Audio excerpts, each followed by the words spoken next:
Olá! O Repórter Canção Nova de hoje mostra o retorno das missas com a presença de fiéis, seguindo todas as medidas sanitárias. No Brasil, veja as mudanças necessárias no Santuário da Padroeira do Brasil e no Santuário do Pai das Misericórdias na Canção Nova.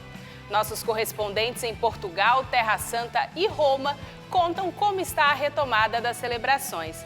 Veja o que mudou nos destinos turísticos religiosos. Na entrada da Basílica está disponibilizado o álcool em gel. Os nossos vigilantes orientam o fluxo, que é sempre unidirecional. E tem muito mais agora no Repórter Canção Nova.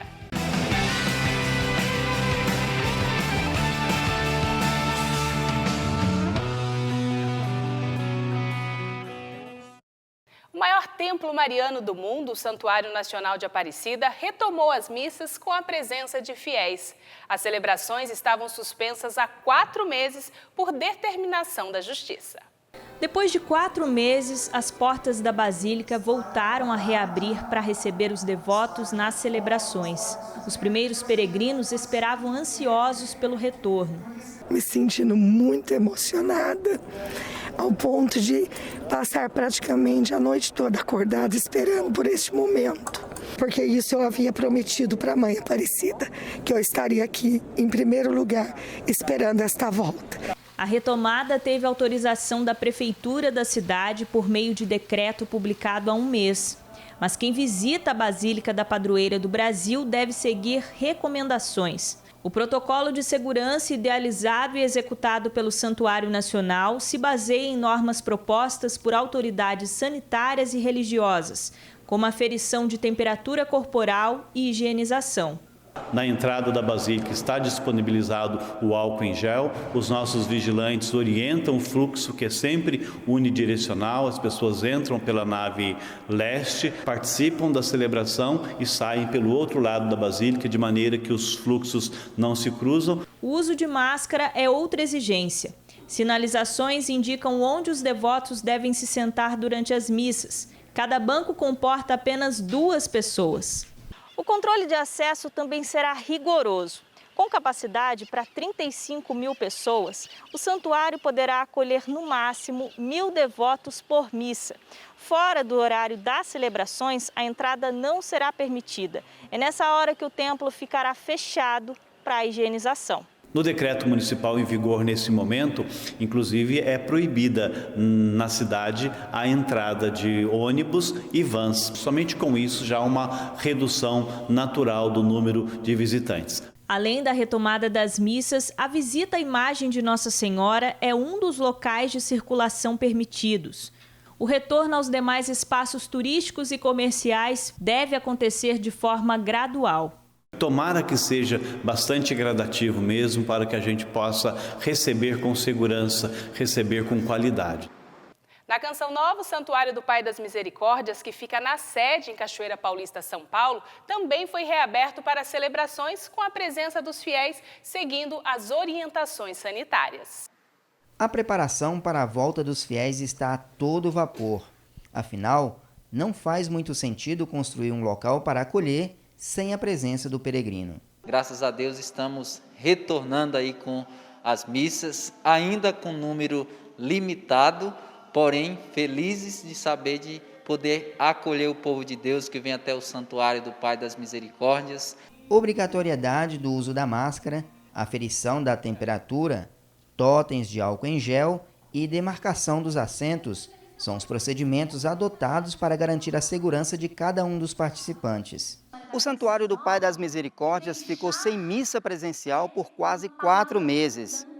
Por aqui, as celebrações aconteceram apenas pelos meios de comunicação e mídias sociais. Local que tem capacidade para mais de 5.200 pessoas, vai acomodar 348 a cada celebração. Segundo a administradora, o santuário poderia atender até mais do que o permitido pelos decretos estadual e municipal. Dentro da realidade que nós estamos, então nós entendemos que 348 pessoas a gente consegue acolher bem, com uma boa higienização, com uma boa acolhida, sem risco nenhum. Cada detalhe foi planejado para oferecer segurança e bem-estar ao peregrino, que precisará antecipar a sua chegada ao local. Com meia hora antes ele entra. Dentro do santuário tem uma equipe de missionários, de pessoas que foram destinadas de outros setores para nos ajudar nessa acolhida. E nós vamos conduzir esse peregrino ao assento. O dia especial de reabertura terá 5 horários de missas. Às 3 da tarde haverá celebração especial. Nós começaremos com a missa das 7, porém, nós daremos um destaque todo particular para a missa das 15 horas. O novo vice do santuário, que vai ser o padre Wagner Ferreira, tomará posse.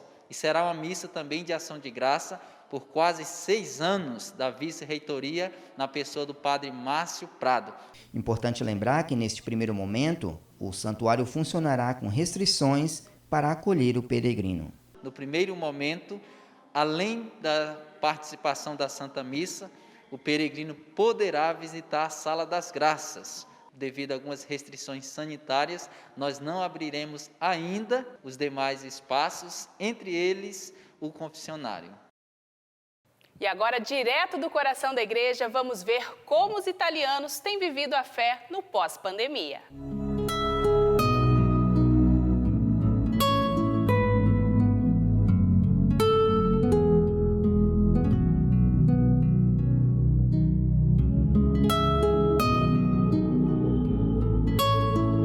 Pela primeira vez na história moderna, a praça e a Basílica de São Pedro ficaram assim, fechadas aos fiéis. Os domingos da quarentena, ou seja, os de março, abril e mais da metade de maio, o tradicional encontro do Papa com o povo para a oração mariana do Ângelus deu lugar ao espaço vazio e ao silêncio. Mas Francisco manteve a oração de dentro da biblioteca e, ao final, mesmo sem a presença do povo, ele ia até a janela do Palácio Apostólico e dava a bênção.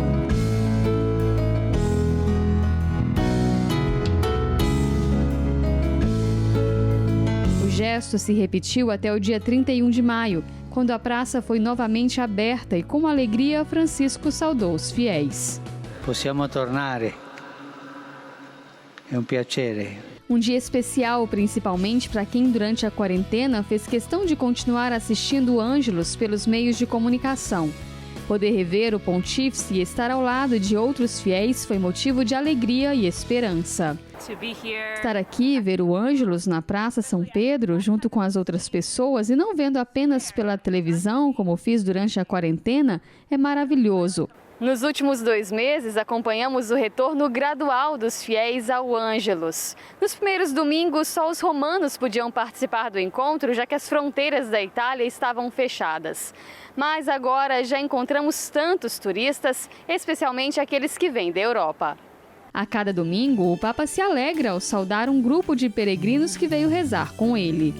In particolare saluto i giovani di Paniengo, in diocesi di Crema.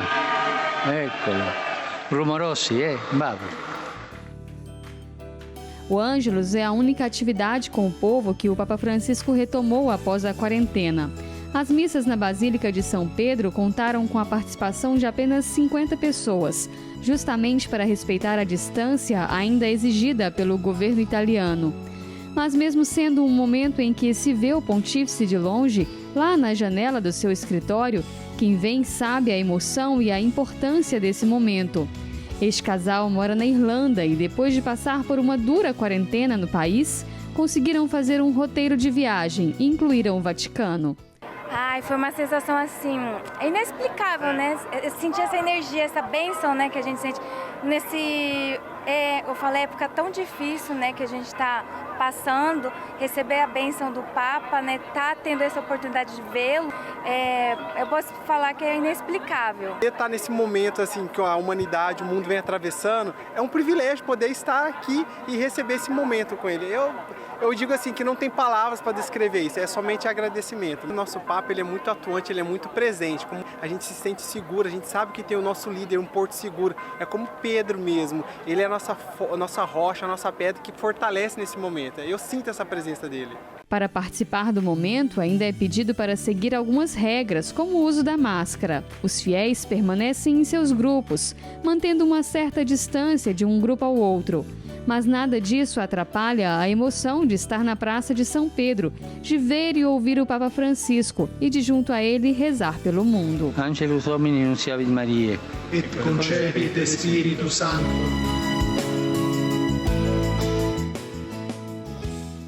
Outro momento difícil enfrentado pelos fiéis também aqui na Itália foi a suspensão de todas as celebrações com a participação do povo. Por praticamente 3 meses, as igrejas ficaram vazias.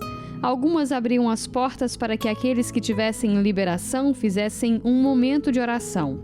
Os padres passaram a transmitir as missas pela internet, mas a falta da vivência comunitária dos sacramentos foi uma renúncia difícil durante o pico da pandemia. No dia 18 de maio, a Conferência Episcopal Italiana recebeu do governo a autorização para retomar as missas. Um dia marcado pela alegria do reencontro. Durante a quarentena, eu sempre participei da missa através da internet, mas agora estar aqui e também viver a fraternidade é uma outra coisa. E é possível respeitar as regras e viver bem o sacramento. Fazendo isso, respeitamos os outros, temos cuidado com o próximo. Mesmo com baixo número de contágio, a igreja mantém uma série de observações de prevenção e dá um verdadeiro exemplo de comprometimento com a saúde pública. Na porta de cada igreja, um cartaz explica os detalhes do que cada fiel precisa fazer para entrar e participar da missa. No cartaz está escrita a quantidade de fiéis que podem estar ao mesmo tempo numa celebração.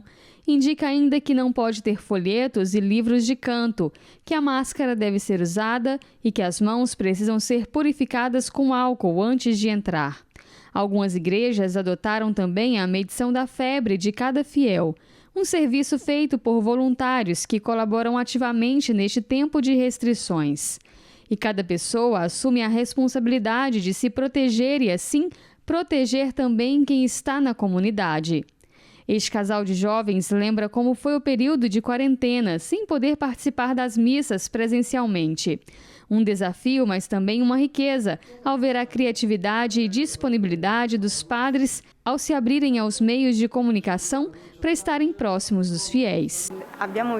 Nós vivemos as celebrações de casa, através das transmissões, e foi sim muito bonito e importante, porque mesmo à distância nós continuamos nos encontrando. A internet nos ajudou, foi útil, mas é claro, não substitui uma experiência de fé comunitária como aquela que fazemos aqui. Mas garantem que ao retorno da missa presencial sentiram o quanto é importante viver a fé em comunidade. É belo olhar nos olhos das pessoas e mesmo com a máscara nos encontrar, nos cumprimentar. Não podemos ainda nos abraçar, mas ver todos aqui é muito bom.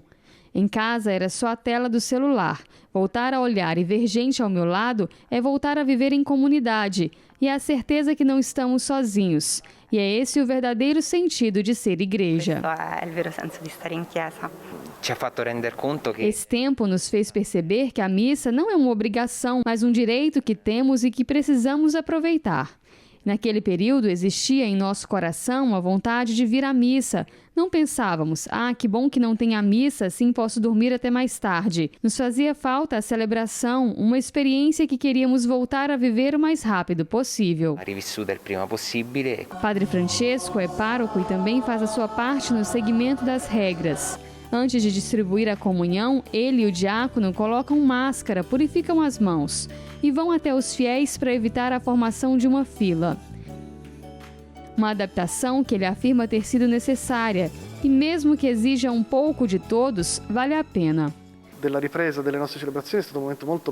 O retorno às celebrações foi um momento muito belo.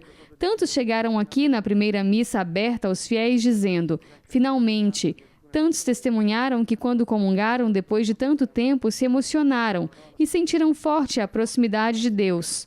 E posso dizer, esse retorno só foi possível porque existiu uma colaboração de pessoas para tornar a nossa igreja um lugar celebrativo, mas também seguro. Estou muito contente com tantos paroquianos que se colocaram à disposição para um serviço como o da acolhida ou que ajudaram as pessoas a compreender que tem um modo novo de estar na celebração. E os fiéis, desde sempre, obedeceram às regras e até mesmo se acostumaram com elas. E isso significa que a comunidade se uniu para retomar as atividades, com essa vontade de recomeçar, com a esperança que toda essa situação não pôde nos roubar. Quella speranza che non ci deve rubare tutta questa situazione che viviamo. Essas freiras têm a missão de levar a comunhão até aqueles que não podem vir à igreja, principalmente os doentes e idosos.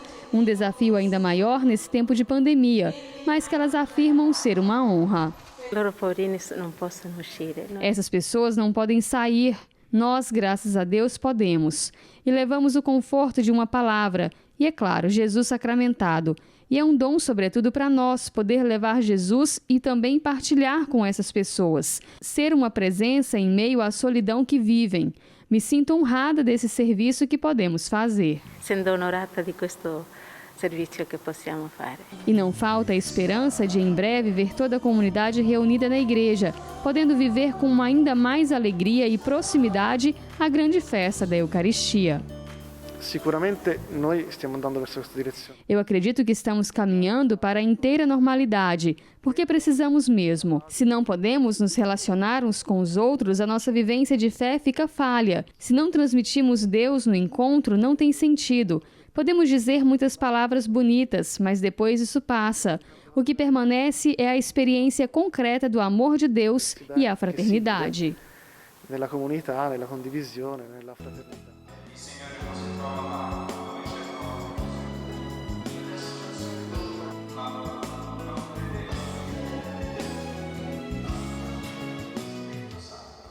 E depois do intervalo, vamos ver a retomada das celebrações em Portugal e na Terra Santa. Continue conosco, nós voltamos já.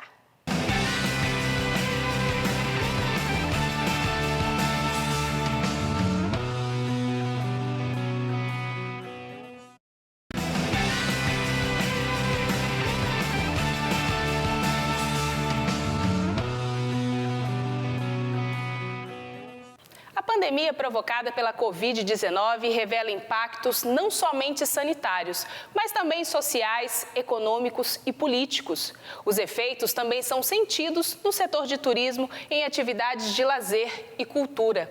Em Portugal, observa-se ainda tais consequências no turismo religioso e retomada do movimento nas igrejas. O país lusitano vive o processo de desconfinamento iniciado em 30 de abril. O Conselho de Ministros aprovou no último dia 30 de julho uma resolução com novas medidas e renovando a declaração da situação de alerta e contingência, com exceção de 19 freguesias da área metropolitana de Lisboa, que continuarão em estado de calamidade. Seguem ainda as restrições nos aeroportos. Os cidadãos que voarem de países de fora da União Europeia para Portugal deverão fazer o teste da Covid-19 no país de origem, exceto os passageiros provenientes do espaço Schengen e de outros 12 países considerados seguros pela União Europeia e pelo Centro Europeu de Prevenção e Controlo das Doenças. O Brasil não está incluso na lista. Portugueses ou cidadãos de países lusófonos que não tenham feito teste na origem por insuficiências do país podem fazê-lo de imediato à chegada ao aeroporto, mantendo-se em isolamento até conhecer o resultado. Normas que são reavaliadas de 15 em 15 dias, com próxima data em 13 de agosto. Época de férias num verão português que está sendo bem atípico. Lisboa normalmente tem as suas ruas cheias de turistas estrangeiros. Neste ano, a capital portuguesa e outros destinos do país esperam que os cidadãos e residentes aproveitem o lazer nacional. A Organização Mundial do Turismo alertou em maio que o número de turistas internacionais poderá diminuir entre 60% e 80% neste ano. No final de março, a estimativa de queda era de apenas 20% a 30%, tendo impactos diferentes de acordo com cada país. A população de Portugal está podendo, assim, aproveitar um período de descanso em locais com movimento mais tranquilo. É o caso do Museu do Mosteiro São Vicente de Fora, no centro de Lisboa. Um belo lugar relacionado à dinastia de Bragança e vida de Santo Antônio, e com uma das mais belas vistas da capital portuguesa e do Rio Tejo. Foi construída após uma promessa de Dom Afonso Henriques durante o cerco a Lisboa, em 1147, caso conseguisse conquistar a cidade das mãos dos mouros. A equipe do mosteiro continua atenta à evolução da Covid-19 e às recomendações das autoridades de saúde para um permanente acompanhamento e ajustes que forem necessários das medidas de segurança. Além de trazer a máscara, o convite é trazer muita expectativa. Após este período de pandemia, o mosteiro foi reaberto, mas com novas medidas de segurança. O mosteiro é muito espaçoso, cabe aqui muita gente, mas de facto não queremos acolher multidões, mas agora as pessoas podem vir tranquilamente porque praticamente não existe público e as medidas estão todas aplicadas, nomeadamente a entrada de visitantes é feita com um intervalo de no mínimo 5 minutos. As pessoas os visitantes vão encontrar salas com lotação máxima, dependendo do tamanho das respectivas salas. Os visitantes têm de trazer máscara ou viseira, é obrigatório. E se não trouxerem, temos à venda. Quero convidar todos tenham vontade de vir ao mosteiro para fazê-lo. Esta é de facto a altura ideal para os portugueses visitarem o que é seu. Estamos num período onde os nossos monumentos estão vazios e podem desta forma desfrutar, apreciar e sempre em segurança. Então o visitante pode trazer muita curiosidade para conhecer os cerca de 100 mil azulejos que existem neste mosteiro. Pode trazer vontade de subir as escadas até ao mirador, lá em cima, com vista a 360 graus sobre Lisboa. Pode trazer coração disponível para se surpreender com o património histórico e cultural que encontra aqui neste mosteiro. Atenção em alta por parte dos portugueses, assim como as temperaturas. A região do Algarve é uma das mais procuradas durante o verão português. Com suas encantadoras praias e singulares grutas e cavernas ao longo da costa, Portimão é uma das cidades de destino. Por todo lado, observa-se a sinalização para as medidas de segurança. Em reunião com associações de estrangeiros, residentes e o Corpo Consular no Algarve, os representantes de locais do turismo afirmam que a localidade é um destino seguro e não compreendem a decisão do Reino Unido de colocar Portugal fora de seus corredores aéreos. Em outros verões, o Algarve recebeu 68% dos turistas britânicos em Portugal e recentemente foi eleito pela European Best Destinations, organização tutelada pela Comissão Europeia, um dos destinos europeus mais seguros para férias nos próximos meses. E a gente também veio conferir um pouco de perto o verão português, em especial na região do Algarve. Muito sol, muito calor, mas com a presença menor de turistas nesse ano, como relatam os habitantes locais e prestadores de serviço. Os motoristas de aplicativo, por exemplo, estão recebendo uma diária menor do que a metade em comparação aos outros anos. Mas ainda assim, nas ruas dá para perceber a presença de espanhóis, de franceses e de outros estrangeiros, mas especialmente o turista local, os portugueses e aqueles que vivem no país. Então, para quem gosta de uma praia mais tranquila, de menos movimento, este está sendo o momento ideal, mas não podendo se esquecer, claro, de todas as medidas de segurança. Então, bora lá para continuar a aproveitar o passeio. Para os católicos, em períodos de descanso, a Obra Nacional da Pastoral do Turismo da Igreja em Portugal divulgou uma nota em que encoraja a redescoberta e revalorização de locais pouco visitados, em viagens e peregrinações que podem acontecer em pequenos grupos e pelas famílias. De norte a sul do país, é possível visitar igrejas e lugares que demarcam a fé, devoção e história da Igreja em Portugal. Dentro do turismo religioso, os santuários mais procurados são o de Fátima e São Bento da Porta Aberta. Entre as belas paisagens da Serra do Gerês, local de rica fauna e flora em Portugal, ergueu-se um dos maiores fenômenos religiosos do país, o Santuário de São Bento da Porta Aberta.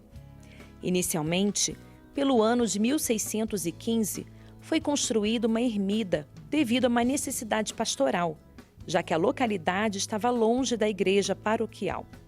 Está situado no coração da região do Minho e traz diversos elementos importantes sobre a história e culto ao patrono da Europa. O trono de São Bento é o foco das atenções, onde se venera a imagem do santo com a regra, ora e trabalha. A imagem aqui encontrada é com os elementos episcopais, mitra, báculo, cruz peitoral e anel, atribuídos anos depois de sua morte, seguindo a permissão dada aos abades de usarem tais símbolos pela influência que exerciam para além do território dos mosteiros.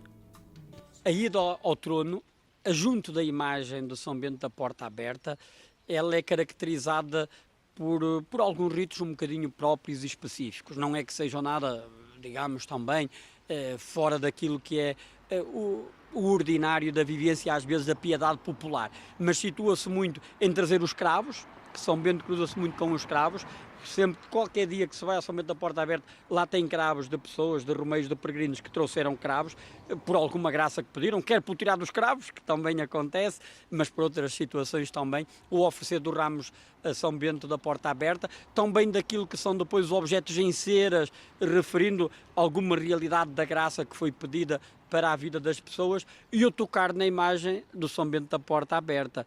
Também esse gesto que sempre um romeiro que ali chega tem esse gosto e esse desejo em fazer. Claro que fazendo-se o tocar ou não, que o coração possa ser tocado por Deus através de São Bento. Já em Fátima, o primeiro domingo de agosto foi um dos dias com maior presença de peregrinos durante a pandemia.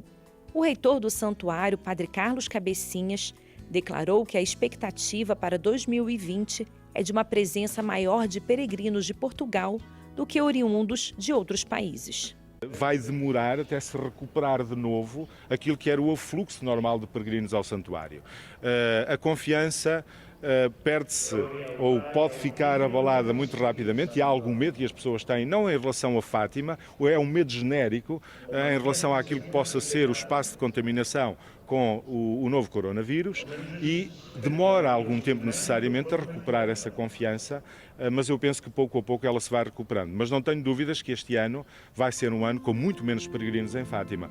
Pouco a pouco é que se vai recuperar este movimento. Eu diria que ao longo deste ano tenho confiança que uma parte significativa do movimento de portugueses que vem ao Santuário de Fátima se recupere. Já em relação aos grupos estrangeiros será muito difícil. Porquê? Porque viagens foram canceladas, peregrinações foram canceladas. Expectativas também para a próxima peregrinação internacional aniversária em Fátima, nos dias 12 e 13 de agosto, que tradicionalmente recorta os migrantes e refugiados. Apesar das restrições, 7 grupos estrangeiros se inscreveram para a peregrinação de agosto, sendo eles da Alemanha, Espanha, Costa do Marfim, Sri Lanka, Itália e Polônia. Participações agendadas depois do início do desconfinamento, e é a primeira grande peregrinação aniversária do ano, que registra a inscrição de grupos do exterior. Um lugar como o santuário que vive da presença dos peregrinos, este foi um tempo particularmente doloroso. Um tempo doloroso por vermos este espaço vazio, sem peregrinos, mas também um grande estímulo, porque nos obrigou a sermos criativos e a procurarmos ir ao encontro daqueles que não podiam vir até nós. Neste momento, aquilo que gostaríamos é que pouco a pouco, porque sabemos que não é de um momento para o outro, pouco a pouco as pessoas fossem ganhando também confiança e começassem a vir de novo às celebrações, a visitar de novo o santuário, percebendo que aqui poderão vir em segurança e vir com confiança. A pandemia mudou o cenário e a rotina dos principais destinos turísticos do mundo. E na Terra Santa não foi diferente. Nossa correspondente Danúbia Gleiser mostra como estão alguns dos santuários mais visitados.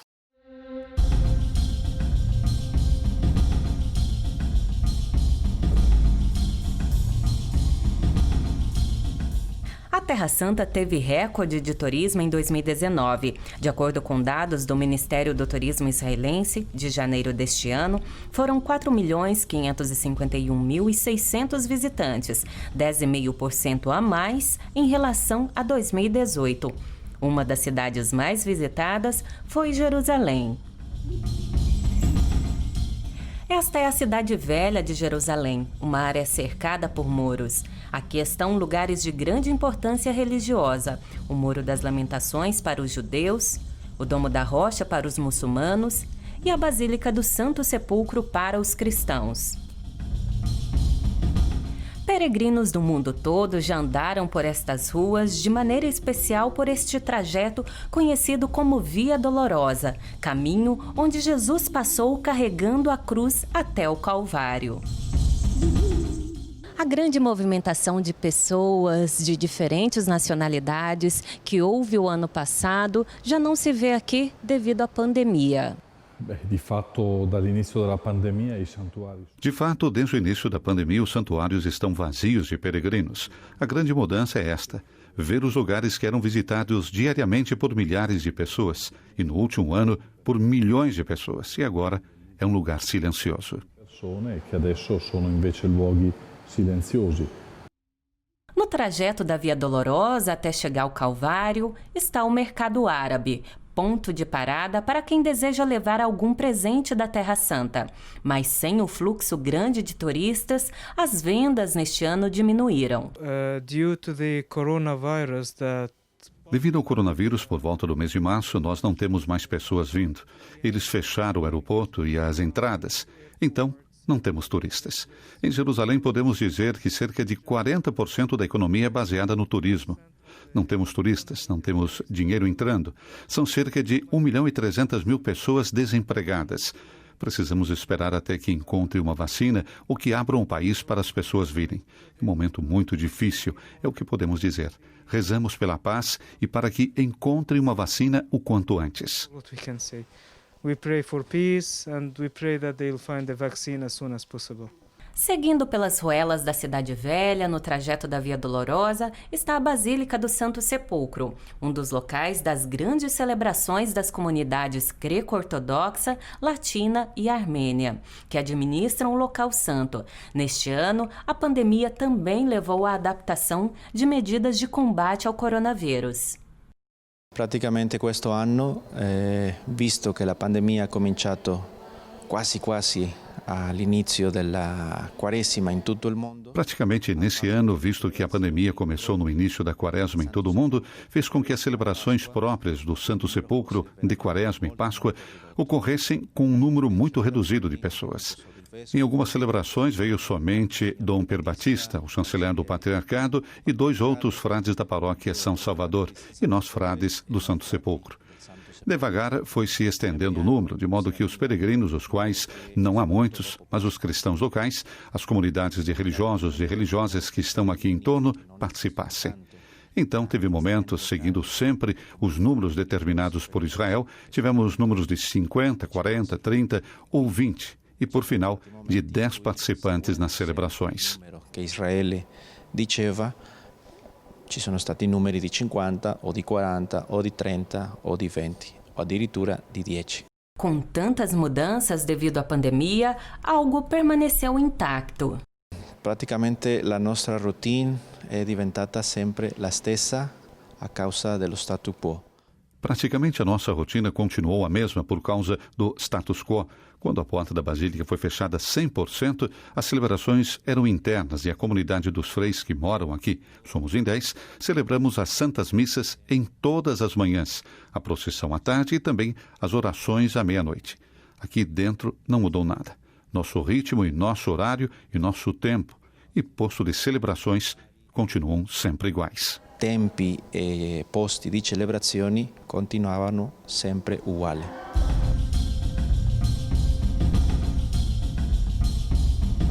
Além de Jerusalém, a cidade de Belém é um dos destinos turísticos para quem deseja conhecer o local do nascimento de Jesus. Também a Gruta do Leite. Conta-se que as gotas de leite que caíram ao chão enquanto Maria amamentava Jesus embranqueceu as rochas da gruta. Outro lugar muito visitado é o Campo dos Pastores, onde um anjo apareceu a estes e anunciou a boa nova do nascimento de Jesus. Também aqui na Palestina houve recorde de peregrinos em 2019. O alto número de grupos de turistas obrigou o prolongamento do horário de abertura da Basílica da Natividade em Belém. Mas com a pandemia, assim como em todos os santuários da Terra Santa, a Basílica da Natividade também precisou se adaptar às novas realidades causadas pela pandemia. Allora, da quando ha iniziato questa pandemia, che è il mese di marzo, sono quasi 5 mesi che ha passato. Então, desde quando iniciou essa pandemia, no mês de março, são quase 5 meses que se passou. Aquilo que mudou seguramente foi o movimento dos peregrinos, porque 1 ou 2 semanas antes eram muitos peregrinos que chegavam nos diversos lugares santos e também aqui em Belém. A Basílica era visitada por muita gente. Eram muitas reservas para santas missas. Eram tantas celebrações que aconteciam aqui. Desde aquele período até hoje, a situação mudou muito. Não temos mais peregrinos, não se tem as celebrações da Santa Missa e os santuários estão vazios. Então, a situação para nós é verdadeiramente um desprazer. Éramos acostumados a acolher os peregrinos, a estar com eles, a participar de diversas celebrações litúrgicas. Por enquanto, continuamos assim e não sabemos até quando essa situação persistirá. Purtroppo finora continuiamo a essere così e non sappiamo fino a quando sarà questa situazione. Na Basílica, que de maneira especial no Natal recebe um grande número de peregrinos, turistas e fiéis locais para a celebração do nascimento de Jesus, agora vive a realidade de poucos participantes das celebrações, seguindo as determinações para a não propagação do coronavírus. Allora, noi abbiamo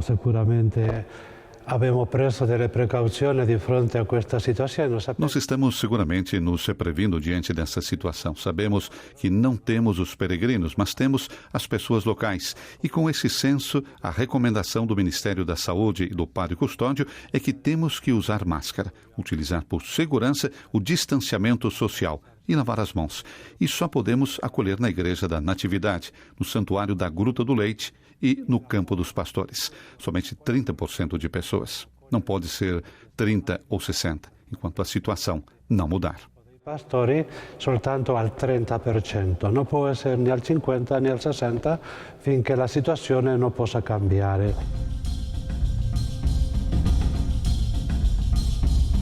Além dos lugares que marcam a vida de Cristo na Terra Santa, os locais marianos também atraem a atenção de muitos turistas e devotos de Nossa Senhora.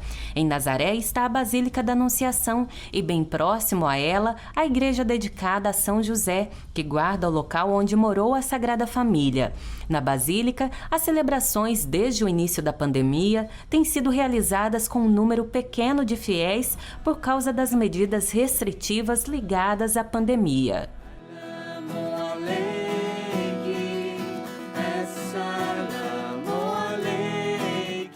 Com o início da pandemia do coronavírus, a nossa vida na Basílica da Anunciação mudou completamente.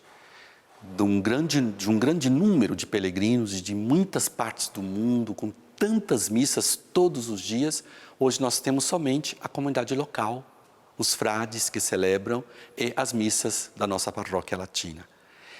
Por isso, quem visita hoje a Basílica são os católicos cristãos locais, os judeus que vêm no dia de Shabat e também muçulmanos. Há alguns procedimentos a serem seguidos por quem visita os santuários. Nós seguimos as orientações do Ministério da Saúde de Israel e também do Patriarcado Latino de Jerusalém, do arcebispo e do custódio da Terra Santa, da custódia, que somos os primeiros responsáveis. Temos sempre o álcool gel na entrada da Basílica, também pedimos o uso da máscara e também a distância de segurança.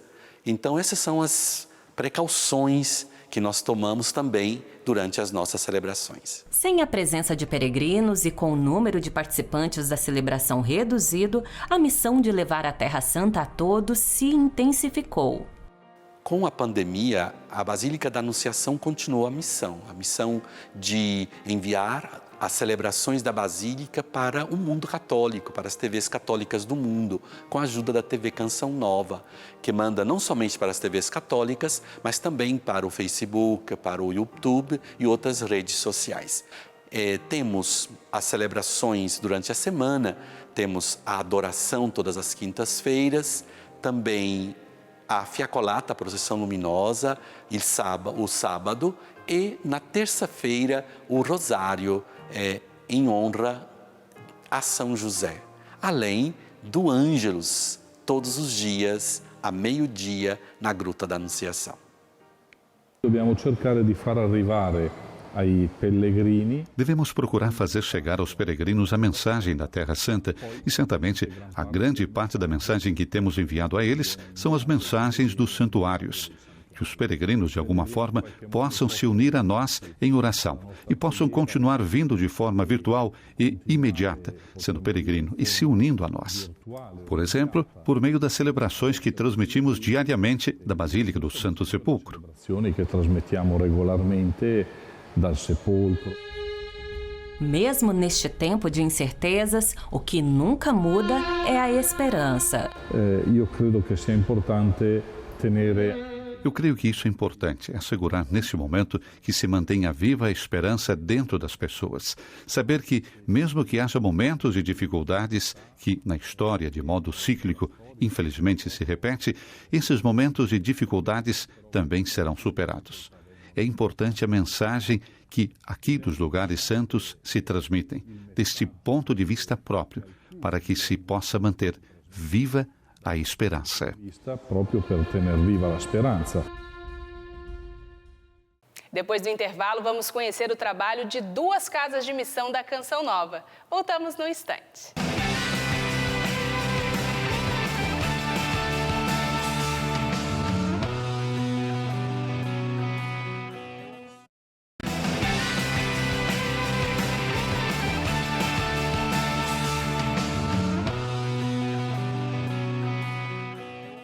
Agosto é festa na Canção Nova, mês em que se comemora o aniversário de 2 casas de missão. A de Aracaju, no Nordeste, completou 23 anos e a de Curitiba, no sul do país, 16 anos de evangelização. Há 23 anos, a Canção Nova chegou na capital de Sergipe, o menor estado do Brasil. E quem viveu tudo isso de perto tem muito a recordar. Chegamos tendo que fazer muitos programas de televisão e encontrar um lugar que reunisse a TV Canção Nova, a livraria, a casa de missão e um local para fazermos nossos eventos, o nosso rincão do meu Senhor. Era isso que Deus queria para Aracaju. E o meu agradecimento efusivo para o povo de Aracaju, que nos acolheu sempre desde o início com muito amor, com muito carinho. É por isso que a missão floresceu. Assim como o bolo cresce por causa do fermento, a missão de Aracaju cresceu por causa do afeto do povo de Aracaju. Então, Deus disse pague. Aracaju foi batizada por Monsenhor Jonas Abib como terra de milagres, celeiro de vocações. Milagres que mudaram a realidade de milhares de pessoas. São 23 anos de evangelização e compromisso com o povo sergipano. Eu conheci a Canção Nova de Aracaju em meados de 2002, 2003 e até hoje a minha ligação com ela é muito grande.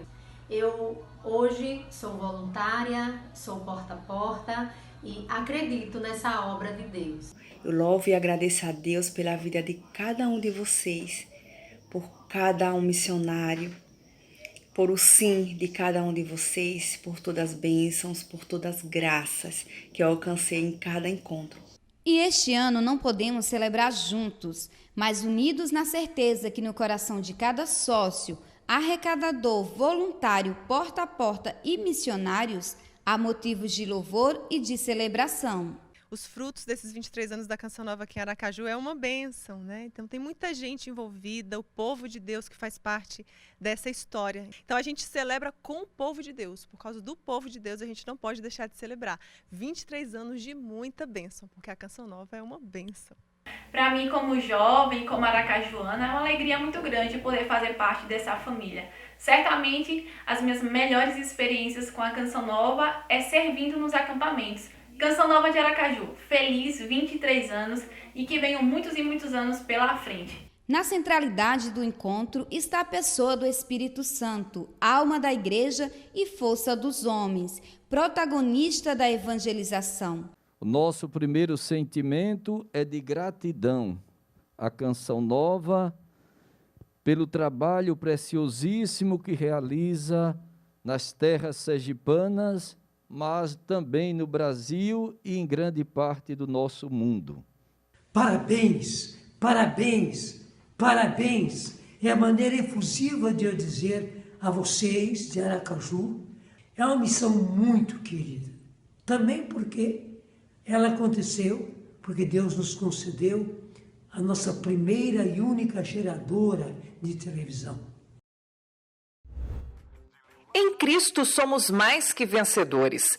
Esse foi o tema do Celebra Curitiba para comemorar os 16 anos da Canção Nova na capital paranaense. Foram 2 dias de programação intensa na história de toda a família Canção Nova, que mesmo sem poder estar presente em nossa casa de evangelização, celebrou conosco este momento especial. Nós pudemos transmitir o nosso evento pela TV em alguns momentos, no canal 51, totalmente pelas nossas redes sociais em todo o tempo e também pela Rádio Canção Nova Nossa Senhora da Luz, AM 1370. Um dos momentos mais importantes para a Canção Nova neste final de semana foi a visita do arcebispo de Curitiba, que presidiu a Santa Missa de encerramento e agradeceu pelo trabalho de evangelização que a comunidade católica realiza em unidade com a igreja. Estamos celebrando 16 anos de presença atuante, com muita vivacidade. A Canção Nova aqui em Curitiba chega a ambientes que jamais chegaria à igreja se não fosse ela. A caminhada desses 16 anos ganhou novos meios: rádio, TV, loja e mídias sociais. Tudo para levar a palavra de Deus. E como a Canção Nova evangeliza pelos meios de comunicação, estamos aqui para dar essa contribuição. O Corpo Canção Nova em Curitiba, utilizando desses meios que Deus nos concedeu pela sua divina providência, e queremos avançar mais. São 46 missionários em Curitiba que se dividem nos diversos trabalhos de evangelização. E para a festa de aniversário, a Canção Nova contou com a ajuda de muitos voluntários, a maioria vocacionados da comunidade. Sem essa turma, sem os vocacionados, sem os amigos, nada disso teria acontecido. Se houver quem se apresente com sinais de esperança, o Senhor ainda estará a agraciar os seus. Muito obrigado, Canção Nova. Canção Nova é bom demais. E antes de encerrar, a gente faz uma homenagem a Dom Henrique Soares, bispo de Palmares, que morreu há um mês vítima da Covid-19. Dom Henrique era conhecido pela defesa dos valores cristãos, feita de maneira destemida e, ao mesmo tempo, cercada de caridade. O choro pelo bispo alheio. Esses dias o Brasil católico parou para chorar um bispo. Mas bispos morrem sempre. Mas que choro é esse então? Que avalanche de comoção invadiu as mídias, invadindo também a alma da gente? Hoje vejo todos chorando o bispo alheio. Comoção, lamentos, lágrimas e pedido de beatificação com petição aberta pela internet, numa versão avançada do Sensus Fidei. Devo entender o porquê de tudo isso. De como um bispo de uma diocese simples tornou-se gigante dessa forma. Um simples bispo sendo bispo. Apenas isso. Vivendo apaixonado por sua diocese e pelo seu rebanho, com os pés no chão e os olhos abertos para Deus. Onde estava o bispo? Onde o povo estava. Ora ensinando a doutrina, de forma tranquila, com sua habilidade teológica. Estava no meio do povo. Numa das cheias em Palmares, no meio da lama, está lá o bispo, de botas e solidéu, na lama com suas ovelhas enlameadas. Não esperava. ele mesmo ia. O povo se sentiu amado pelo bispo. De Palmares, atingiu o Brasil inteiro pela simplicidade, sem perder a dignidade. Pela clareza, sem perder a ciência. Falava verdades e acreditava nelas. O povo sabe quando um pastor acredita no que fala.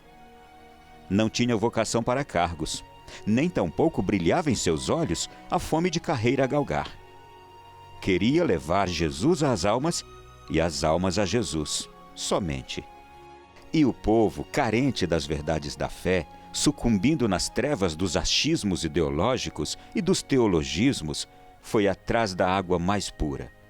E agora chora a secura que se avizinha. O bom pastor, com cheiro de ovelhas, deixa sempre nas ovelhas o cheiro do pastor. E aqui, precisamente aqui, encontra-se o segredo de Dom Henrique.